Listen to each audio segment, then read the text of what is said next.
Hello friends, मैं जॉमस बिटावा स्वागत करता हूं आप सबका अपना YouTube channel learn with concept पे। आज हम पढ़ने वाले हैं एनसीईआरटी पर आधारित क्लास 11 की मैथ के प्रश्नावली 1.3 से जुड़ी हुई सभी क्वेश्चंस और इससे जुड़े हुए कॉन्सेप्ट। तो चलिए फ्रेंड्स शुरू करते हैं। तो जान लेते हैं हमें इस अध्याय में पढ़ना क्या है। तो प्रश्नावली 1.3 में जितने भी प्रश्न हैं वो सिर्फ आपके समुच्चय, उप समुच्चय और घात समुच्चय, सार्वत्रिक समुच्चय और आपके अंतराल पे उपस्थित हैं। तो एक एक करके हम इसके बारे में पढ़ेंगे। ये आपका उप समुच्चय जिसे इंग्लिश में सबसेट बोलते हैं, वो वास्तव में होता क्या है। घात समुच्चय जिसे पावर सेट बोलते हैं, इसको ये क्या होता है। आपके पास ये जो होता है अंतराल, इंटरवल जिसे इंग्लिश में बोलते हैं, ये क्या होता है। और यूनिवर्सल सेट यानी कि आपका यूनिवर्सल सेट होता है, यानी कि इसको हिंदी में बोलते हैं, हिंदी में इसे सार्वत्रिक समुच्चय कहते हैं। ये क्या होते हैं, इसके बारे में हम बहुत ही अच्छे से जानने वाले हैं। तो सबसे पहले हम शुरू करते हैं उप समुच्चय क्या होता है। आपको मालूम होगा, जैसे हमने पिछली क्लास में पढ़ चुके हैं, अगर आपके पास एक समुच्चय दी गई हो तो उसके कितने उप समुच्चय बन रहे थे। हमेशा याद है 2 के पावर n, जहाँ n दिए गए समुच्चय में अवयवों की संख्या थी। यानी कि यार एग्जाम्पल के थ्रू अगर हम समझना चाहें तो किसी समुच्चय में अगर 3 अवयव हैं, एलिमेंट हैं, तो टोटल इसके जो उप समुच्चय बनेंगे 2 के पावर n यानी कि 2 के पावर 3 इक्वल टू 8 बनेंगे, जहाँ 3 दिए गए समुच्चय में अवयव की संख्या होती थी। इसी प्रकार यदि किसी समुच्चय में 4 अवयव हैं तो इसमें टोटल उप समुच्चयों की संख्या 2 के पावर 4 यानी कि 16 बनती है। आपको मालूम होगा। अब हम चलते हैं ये उप समुच्चय होते क्या हैं। अगर आपके पास 2 समुच्चय हैं, हम मान लेते हैं एक समुच्चय आपका ए है, दूसरा समुच्चय आपका बी है। यदि समुच्चय ए का प्रत्येक अवयव समुच्चय बी के अवयव में है, समुच्चय ए का प्रत्येक अवयव समुच्चय बी के अवयव है, तो इस प्रकार समुच्चय ए को समुच्चय बी का उप समुच्चय कहते हैं।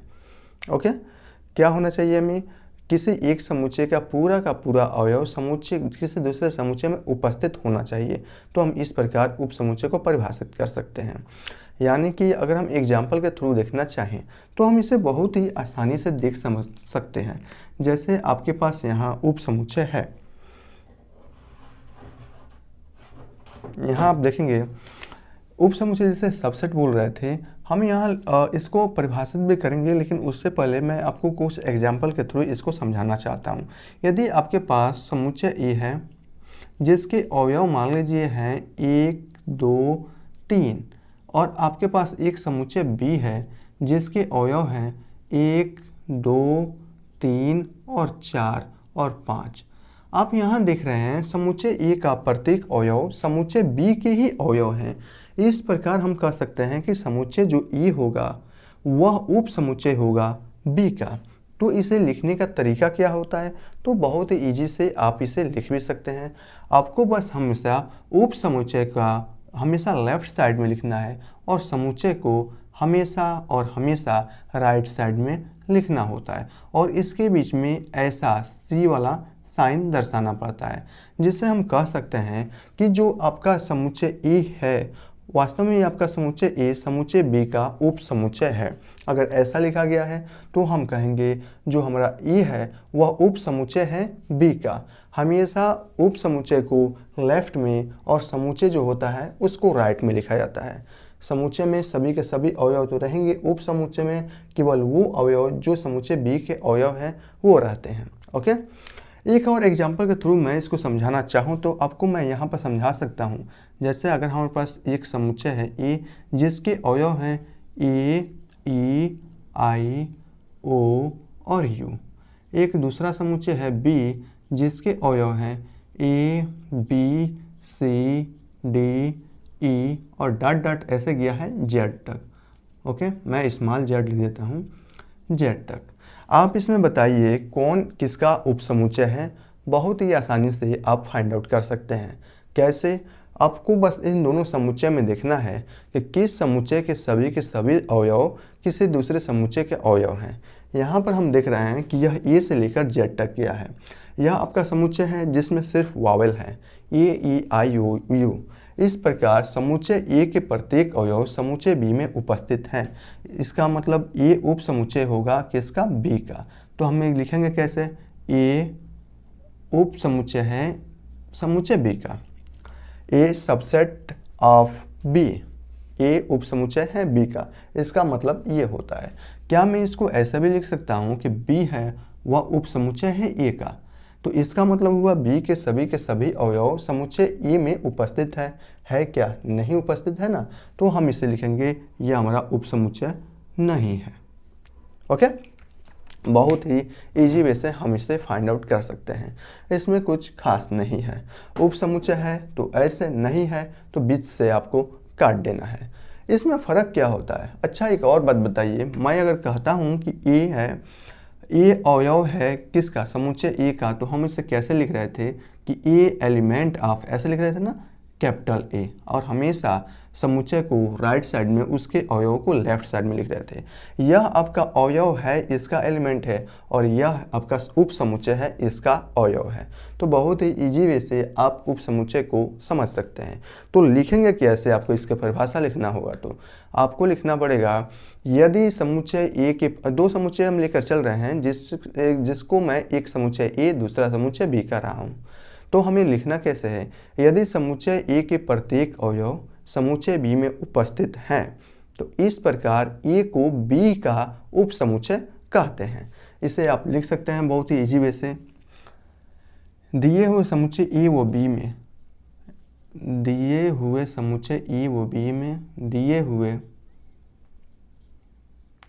समुच्चय ए व बी में, मैं दो ही समुच्चय की बात कर रहा हूँ इसलिए मैं ए व बी ही लिख रहा हूँ, में यदि समुच्चय ए का प्रत्येक अवयव, यदि समुच्चय ए का प्रत्येक अवयव समुच्चय बी में उपस्थित है, तब प्रत्येक अवयव समुच्चय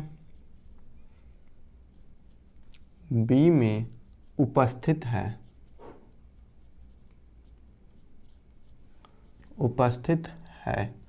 तब ए को बी का उप समुच्चय कहते हैं, ए को बी का उप समुच्चय कहते हैं। इस प्रकार आप इसका डेफिनेशन बहुत ही इजी वे से दे सकते हैं, इसमें कोई प्रॉब्लम नहीं होगी। आपने उप समुच्चय को समझ लिया कि उप समुच्चय क्या होते थे। समुच्चय ए का प्रत्येक अवयव समुच्चय बी में उपस्थित है, तो हम कहते हैं ए का बी का उप समुच्चय है, ए बी का उप समुच्चय है। अब हम चलते हैं देखने यह घात समुच्चय क्या होता है, जिसे इंग्लिश में पावर सेट बोलते हैं। बहुत ही इजी वे से आप इससे भी समझ जाएंगे। छोटी छोटी परिभाषा के अनुसार हम समझेंगे तो, और एग्जाम्पल के थ्रू, तो हमें बहुत ही अच्छी तरीके से समझ में आता है। तो घात समुच्चय क्या कहते हैं? घात समुच्चय कुछ खास नहीं होता है, आपको बस इतना जानना है कि उप समुच्चयों का एक संग्रह होता है, यानी कि किसी भी समुच्चय के हम टोटल उप समुच्चय को लिखते हैं और उसका हम संग्रह कर देते हैं, यानी कि टोटल उसके उप समुच्चयों को एक साथ लिखने की जो विधि होती है, और उसको अगर हम मंझिला कोष्ठक में पैक कर दें, तो उसको हम लोग कहते हैं पावर सेट, यानी कि घात समुच्चय। घात समुच्चय को हमेशा P ऑफ A से प्रदर्शित किया जाता है। ओके, यहाँ देखिए, अभी मैं इसका डेफिनेशन लिखूंगा, लेकिन उससे पहले मैं आपको समझा देता हूँ। अगर आपके पास कोई एक समुच्चय है A, जिसके अवयव हैं 1 2 3, ठीक है ना, तो इसमें टोटल उप समुच्चय की संख्या कितनी होगी मैंने आपको बता रखा है, तो वह होता है 2 की पावर n, जहाँ n दिए गए समुच्चय के अवयव होते हैं। यहाँ दिए गए समुच्चय के कितने अवयव हैं? 3, तो यहाँ पर 2 के पावर 3 यानी कि 8 इसके टोटल उप समुच्चय बनेंगे। ओके, मैं इसके उप समुच्चयों को लिख रहा हूँ, और वह उप समुच्चय कैसे हमारा घात समुच्चय बनेगा इसके बारे में भी हम लोग देखेंगे। इसके टोटल उप समुच्चय लिख रहे हैं, तो फाई किसी भी समुच्चय का उप समुच्चय होता है, और इसके जो उप समुच्चय होगा 1, एक बार मैं 2 लिख रहा हूँ, और एक बार मैं 3 को लिख रहा हूँ, और एक बार मैं 1,2 को लिख रहा हूँ, और एक बार मैं 1,3 को लिख रहा हूँ, और एक बार मैं 2,3 को लिख रहा हूँ, और एक बार मैं 1,2,3 को लिख रहा हूँ। इस प्रकार आप देखेंगे प्रत्येक यहाँ के बीच में कामा लग जाता है। आप यहाँ देखेंगे कि इसमें टोटल 8 उप समुच्चय होंगे। यहाँ से 1 2 3 4 5 6 7 8 इसके टोटल उप समुच्चय हो गए। अगर हमें घात समुच्चय को प्रदर्शित करना है तो इन्हीं उप समुच्चय को हम लोग मझोला कोष्ठक में पैक कर देते हैं ऐसे, इसके और इसको P ऑफ A से प्रदर्शित करते हैं। ओके, P ऑफ A से प्रदर्शित करते हैं किसे, घात समुच्चय को हमेशा P ऑफ A से प्रदर्शित करते हैं। और अगर किसी समुच्चय में मान लीजिए 3 अवयव हैं तो उसके टोटल 8 उप समुच्चय बनेंगे। उसके उप समुच्चयों को हम लोग लिखेंगे, क्रम से लिखेंगे और उसको हम लोग संग्रह कर देंगे एक मझोला कोष्ठक के द्वारा। इस प्रकार के समुच्चय को हम लोग घात समुच्चय कहते हैं। एक और एग्जाम्पल के थ्रू मैं आपको समझाना चाहता हूँ। अगर मान लीजिए एग्जाम्पल नंबर दूसरा है, यह एग्जाम्पल नंबर पहला था। अगर मान लीजिए आपके पास कोई भी समुच्चय है, जैसे इसको भी मैं यही से प्रदर्शित कर रहा हूँ और इसके टोटल उप अवयव कितने हैं, 2 हैं। अगर मान लीजिए ए और ई इसके टोटल अवयव हैं तो इसमें टोटल उप समुच्चय कितने बनेंगे, 2 की पावर 2 इक्वल टू 4 बनेंगे। 4 कौन कौन से होंगे भैया, एक आपका फाई होगा और एक आपका ई होगा और एक आपका ई होगा और एक आपका ए कामा ई होंगे। इस प्रकार के 4 उप समुच्चय बनेंगे। ओके, और इसके बाद से अगर हम इसको एक मझोला कोष्ठक में पैक कर दें, इनका संग्रह कर दें और इसे मैं P ऑफ A से दर्शा दूं, इस प्रकार बना हुआ समुच्चय घात समुच्चय कहलाता है। तो हम लिख क्या सकते हैं, परिभाषा में अगर लिखना होगा तो हम लिख सकते हैं किसी भी समुच्चय की उप समुच्चयों का संग्रह घात समुच्चय कहलाता है और इसे P ऑफ A से प्रदर्शित करते हैं। ओके, मैं लिख दूं, यहाँ पर लिख देता हूँ।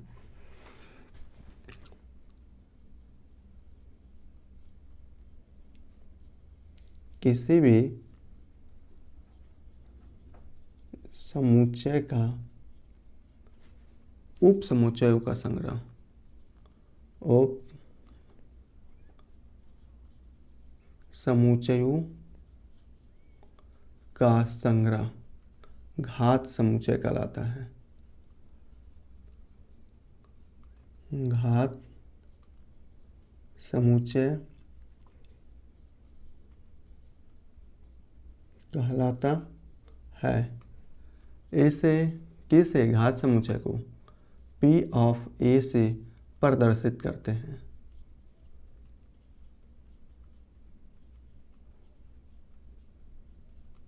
इस प्रकार आपने घात समुच्चय और उप समुच्चयों को बखूबी बहुत ही अच्छे से देख लिया है। अब हम चलते हैं बात करने सार्वत्रिक समुच्चय, लेकिन उससे पहले बात करेंगे इंटरवल क्या होता है, यानी कि कोई भी वैल्यू कहाँ से कहाँ तक वेरी कर रहा है। यानी कि मान लीजिए कि अगर हमने कोई द्विघात समीकरण को ज्ञात कर रहे हैं तो उसमें 2 मान आते हैं, मतलब उसके 2 शून्यक आते हैं। वह 2 शून्यक किसके किसके बीच में बिलोंग्स करते हैं, इसके बारे में हमें जानना है। हालांकि अगर हमारे पास कोई भी द्विघात समीकरण है, मैं इसको यहाँ पे बता रहा हूँ, ठीक है ना।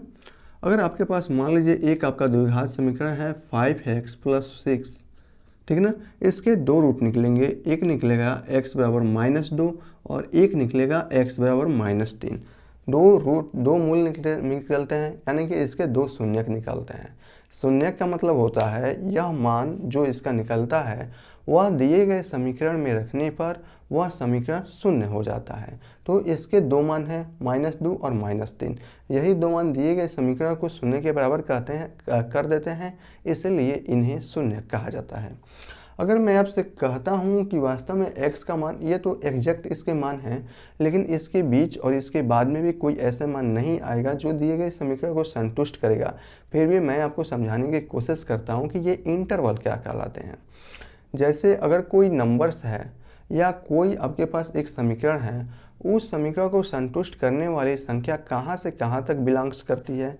जैसे मैं आपसे कहना चाहूँ, आपके पास कोई एक समीकरण है, वो उसका जो आंसर होगा वह 2 और 3 के बीच में बिलोंग करता है, यानी कि उसका मान 2 और 3 के बीच में आएगा। इस प्रकार उसके बीच में आने वाले मानों को हम लोग इंटरवल कहते हैं। इंटरवल के 4 प्रकार होते हैं। एक आपका होता है समवृत्त इंटरवल, होता है ओपन इंटरवल, एक होता है आपका क्लोज इंटरवल, एक होता है आपका ओपन क्लोज इंटरवल और एक होता है क्लोज ओपन इंटरवल।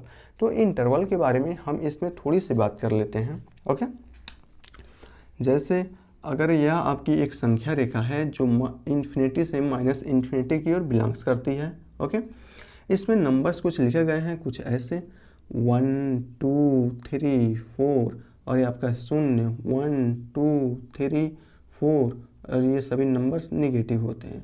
मूल बिंदु से राइट की ओर लिखा गया नंबर्स पॉजिटिव और लेफ्ट की ओर लिखा गया नंबर्स निगेटिव लेते हैं अगर हम इसको एक संख्या रेखा माने तब की बात कर रहे हैं।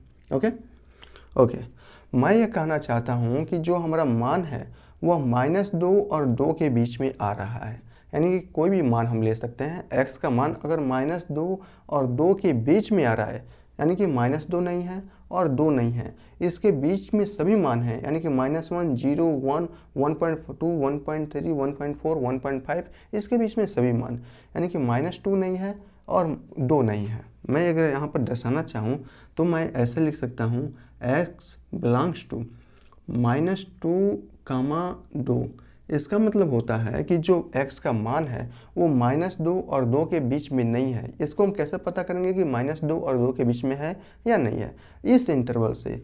यह आपके पास अगर छोटा कोष्ठक है, दोनों की ओर छोटा कोष्ठक रखा हुआ है, इसका मतलब x का मान -2 नहीं है, -2 से बड़ा है, और यह 2 नहीं है यानी कि 2 से छोटा है। -2 और 2 को छोड़कर उसके बीच वाली सभी संख्याएं। अगर मैं यह कहूँ कि जो x का मान है वह 2 और 2 के बीच में भी है और ये मान भी है, तब हम इसे कैसे लिखेंगे? तब हमें लिखने का जो तरीका होगा x बिलोंग्स टू -2, 2, ऐसे इसे हम लोग प्रदर्शित कर सकते हैं। बड़ा ब्रैकेट का मतलब -2 से लेकर 2 तक इसका मान है। ओके, एक होता है -2 तो नहीं है लेकिन 2 है, यानी कि मैंने कहा -2 नहीं है यानी कि हाफ क्लोज इंटरवल है अर्ध सेमी अंतराल। अगर मैं आपसे कहना चाहता हूँ x का जो मान है वह -2 से -2 तो नहीं है लेकिन 2 है, यानी कि -2 से बड़ा और 2 तक ऐसी संख्या है, तो उसे हम कैसे दर्शाएंगे? तो उसे हम लोग ऐसे दर्शा सकते हैं, यानी कि x बिलोंग्स टू -2 से बड़ा, यानी कि -2 नहीं है और कहाँ तक है? 2 तक है। ओके, -2 से बड़ा ये सभी के सभी मान आ जाएंगे और 2 तक आएंगे। अगर मैं आपसे कहूँ कि इस x का जो मान है वो -2 से है, -2 भी है उसके आंसर में और उससे बड़ा तक है लेकिन 2 से छोटा है, यानी कि -2 से शुरू हो रहा है और 2 से छोटा है, उसको लिखने का क्या तरीका है? तो उसे हम लोग ऐसे लिख सकते हैं x बिलोंग्स टू, यह मान क्या है भैया आपका कि -2 तो है और उससे बड़ा भी है और कहाँ तक है? 2 से छोटा है, यानी कि उसमें 2 नहीं है। इस प्रकार हम इसके अंतराल को बखूबी बहुत ही अच्छे से ज्ञात कर सकते हैं। आपने अंतराल को ज्ञात करना सीख लिया।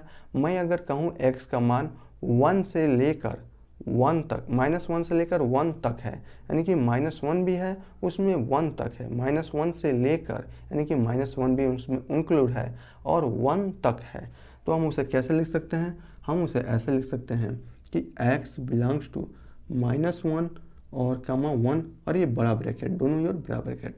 मैं अगर कहूँ कि -1 को छोड़कर 1 तक है, तो इसका मतलब हुआ x बिलोंग्स टू -1 को छोड़कर, यानी कि छोटा कोष्ठक, और 1 तक है बड़ा कोष्ठक। अगर मैं कहूँ 1 से बड़ा है, यानी कि इन्फिनिटी तक है, इन्फिनिटी यानी कि अनंत, अनंत तक सभी कोष्ठक अनंत तक है या अनंत तक नहीं है, बस इसमें जब आपको इन्फिनिटी आ गया उस कंडीशन में हमेशा आपको ये छोटा वाला ब्रैकेट लगाना है। जैसे मैं कहूँ कि 2 से बड़ा है, यानी कि 2 से बड़ा हो अनंत तक है, तो x बिलोंग्स टू 2 से बड़ा है और अनंत तक है, तो 2 से बड़ा है, तो इसका मतलब इधर 2 और अनंत तक है, अनंत तक है या नहीं है, हमेशा इसको मझिला कोष्ठक लगेगा। मैं अगर कहूँ 2 से शुरू हो रहा है, यानी कि x का जो मान है वह 2 भी है और 2 से बड़ा अनंत तक है, तब मैं उसको कैसे लिखूँगा? उसको मैं इस बड़ा कोष्ठक के द्वारा, यानी कि 2 भी है और 2 से बड़ा अनंत तक भी है, तभी उसको हमेशा मझिला कोष्ठक से ही प्रकट करेंगे।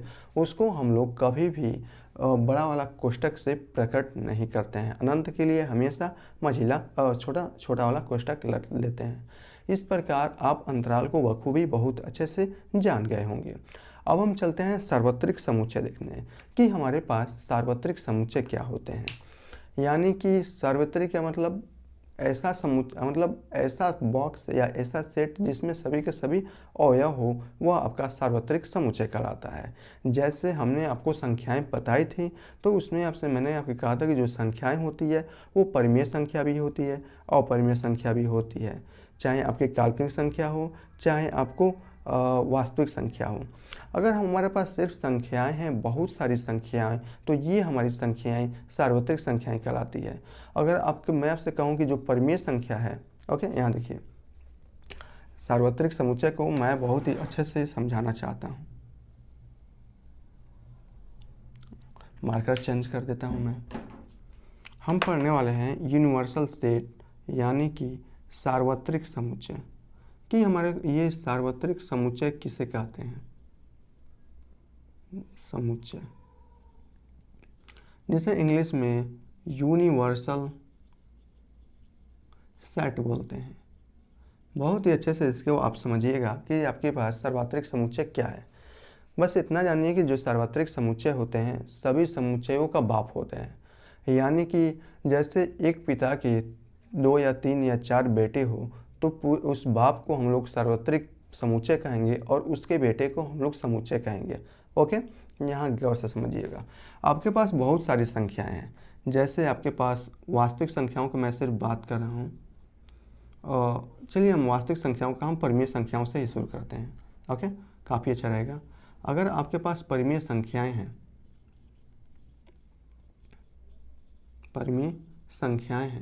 तो आपको मालूम होगा जो आपने प्राकृतिक संख्या भी पढ़ा था वो संख्याएं भी परिमेय थी। जो आपने पूर्ण संख्या पढ़ा था वो पूर्ण संख्याएं भी आपकी परिमेय संख्या थी। आपने पूर्णांक पढ़ा था, वो पूर्णांक यानी कि इंटीजर भी आपकी परिमेय संख्याएं थी। इस प्रकार अगर हम प्राकृतिक संख्याओं का एक समुच्चय बनाते हैं तो उसे हम लोग समुच्चय कहेंगे। लेकिन अगर हम प्राकृतिक संख्याओं का समुच्चय बनाते हैं और हमारे पास परिमेय संख्याओं का ऑलरेडी समुच्चय है तो परिमेय संख्याओं को हम लोग सार्वत्रिक समुच्चय कहेंगे और प्राकृतिक संख्याओं को हम सिर्फ समुच्चय कहेंगे। आप चाहे पूर्ण संख्याओं का आप समुच्चय बना सकते हैं, लेकिन परिमेय संख्याओं को आपको सार्वत्रिक समुच्चय कहा जाएगा। इसी प्रकार पूर्णांक संख्याओं को आप समुच्चय कहेंगे। और पूर्णांक संख्या बनी किससे है, तो पूर्णांक संख्या बनी है परिमेय संख्याओं को, तो परिमेय संख्या आपकी सार्वत्रिक समुच्चय कहलाएगी। ओके, अगर मैं आपसे कहूं कि जो परिमेय संख्याएं हैं चाहे प्राकृतिक पूर्णांक संख्या है, ये सभी की सभी संख्याएं किस संख्या से बनी है, वास्तविक संख्या से बनी है, तो ये वास्तविक संख्या हमारी सार्वत्रिक समुच्चय हो जाएंगी। यानी कि ऐसा समुच्चय जिसका अवयव जो हो किसी दूसरे समुच्चय के अवयव हो, वह आपका सार्वत्रिक समुच्चय कहलाता है। ओके, अगर मैं छोटे से एग्जाम्पल के तौर पे आपको समझाना चाहूँ तो मैं उसे यहाँ पर लिख सकता हूँ कि आपके पास कोई समुच्चय है ए जिसके अवयव हैं 1, 2, 3। आपके पास एक समुच्चय है बी जिसके अवयव है 1, 2। अगर मैं कहूँ कि बी आपका इस कंडीशन में आप देखेंगे इसमें सिर्फ 1 और 2 है और इसमें 1, 2, 3 है। अगर मैं आपसे कहूँ कि इसमें सार्वत्रिक समुच्चय कौन है तो आपको यहाँ पर देखकर आप बता सकते हैं कि इसमें जो सार्वत्रिक समुच्चय है वो आपका ए है और बी आपका सिर्फ एक समुच्चय बन जाएगा, लेकिन ये सार्वत्रिक समुच्चय बनेगा इस कंडीशन में। ओके, तो इस प्रकार प्रश्नावली 1.3 से जुड़े हुए सभी क्वेश्चंस समाप्त होते हैं और इससे जुड़े हुए क्वेश्चंस आप बखूबी बहुत अच्छे से कर लेंगे, ये मुझे मालूम है क्योंकि कॉन्सेप्ट को आपने बहुत ही अच्छे तरीके से पढ़ा है। अब हम मिलते हैं इसके क्वेश्चन पर, तब तक के लिए थैंक यू।